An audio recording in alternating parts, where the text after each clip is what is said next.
तो पढ़ना चाहिए, बच्चे ने बड़ा होना चाहिए, और तुम गणवेश नहीं दे रहे। प्रशासक और तुम मिलके कुछ गड़बड़ कर रहे हैं। वो ठेकेदार पालिका को दामाद थोड़ी लगता है। जून में चालू हो गया स्कूल, अभी अगस्त महीना चालू है। शर्म की बात आनी चाहिए तुमको। कैसे बेटे, कैसे नगर सेवक बने? केंद्र सरकार का एक अभियान है सर्व शिक्षा अभियान। उसका मकसद है सब पढ़ें सब आगे बढ़ें, लेकिन नवी मुंबई में बिल्कुल इसके विपरीत होता दिख रहा है। 2025-26 का जब सत्र शुरू हुआ था, विद्यालय शुरू हुई और नवी मुंबई महानगर पालिका ने अक्टूबर में सभी बच्चों को स्कूल की किताबें, नोटबुक्स और गणवेश और गमबूट्स दिए। तब भी बड़ा सवाल उठा था और उस वक्त प्रशासक राज था। अधिकारियों ने यह भरोसा दिलाया था कि जब 2026 का नया सत्र शुरू होगा, उस वक्त 15 जून जब विद्यालय शुरू होंगे, उसके पहले ही सभी छात्रों को नोटबुक्स, किताबें और गणवेश दे दिए जाएंगे। लेकिन हकीकत आज की यह है कि आज 8 अगस्त हो गया, लेकिन इसके बावजूद भी नवी मुंबई महानगर पालिका के ना तो सत्तारूढ़ दल के लोगों को इसकी चिंता है, ना तो जो प्रशासन के अधिकारी हैं उनको चिंता है, ना शिक्षा विभाग को इस बात की चिंता है कि गरीब और मासूम छात्रों को किस तरह से उनको शिक्षण सामग्री और उनका गणवेश दिया जाए। इस पर आज की स्टैंडिंग कमेटी की बैठक में एक बार फिर से सवाल उठा। जो चेयरमैन है अशोक पाटिल, उन्होंने भरोसा दिलाया कि 15 अगस्त तक नवी मुंबई महानगर पालिका के सभी 90 विद्यालयों के छात्रों को गणवेश और बुक जो है वो दे दिए जाएंगे। लेकिन असली सवाल तो यही है कि हर बार इसी तरह का वादा होता रहा है। 4 महासभा से ज्यादा हो चुकी है और दर्जनों स्टैंडिंग कमेटी की बैठकों के बाद महानगर पालिका के अधिकारी लगातार झूठ बोलते आ रहे हैं। और जो सत्तारूढ़ जो दल के नगर सेवक हैं, चाहे महापौर हो या स्टैंडिंग कमेटी चेयरमैन हो, सब लोग लगातार इस बात का सिर्फ भरोसा दिला रहे हैं, लेकिन हकीकत में कुछ होता नहीं दिख रहा है। इस पूरे मामले को लेकर आज आरपीआई के नेता बाला साहब मिर्जे ने गंभीर सवाल उठाया। उन्होंने कहा कि जिस कॉन्ट्रैक्टर के जरिए नवी मुंबई महानगर पालिका विद्यालयों में नोटबुक्स और गणवेश जो है वो सप्लाई किए जाने हैं, वो ब्लैक लिस्टेड कॉन्ट्रैक्टर है। इसके बावजूद भी स्टैंडिंग कमेटी लगातार उसको मुद्दत बांट दे रही है, यानी उसका कार्यकाल बढ़ा रही है। और ऐसे कॉन्ट्रैक्टर का कार्यकाल बढ़ाया जा रहा है जो अगस्त तक गणवेश देने में पूरी तरह से विफल रहा है।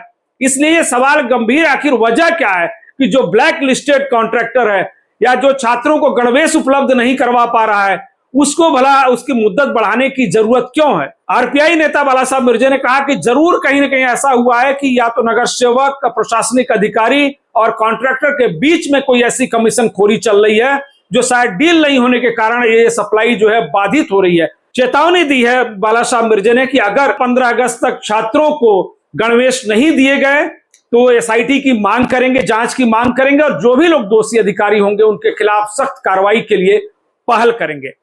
बाला साहब मिर्जे ने क्या कुछ कहा, आप खुद ही सुन लीजिए।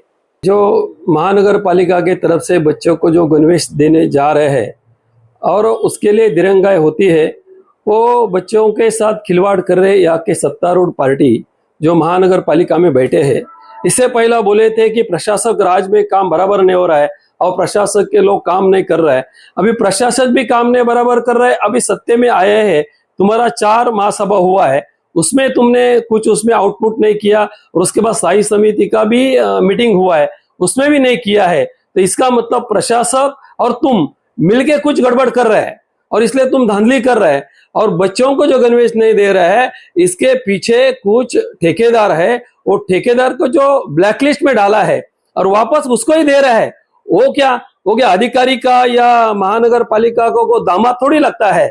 इसका मतलब साफ साफ है, इसमें कोई पैसा लेने की गुंजाइश है, साजिश है और बच्चे का खिलवाड़ करने वालों को माफ नहीं करना चाहिए। हमें जो पता चला है, जो मुफद्दलाल कंपनी को जो ऑर्डर दिया है और उनको लास्ट टाइम में ब्लैक लिस्ट में डाला था और वापस उनको ही दिया जा रहा है। क्यों दिया जा रहा है यही समझ नहीं आ रहा है। इसके पीछे कारण यही है कि इनको उससे कुछ चाहिए होगा, वो कमिटमेंट फुलफिल नहीं कर रहा है और उसके लिए बच्चों को गणवेश नहीं दे रहे।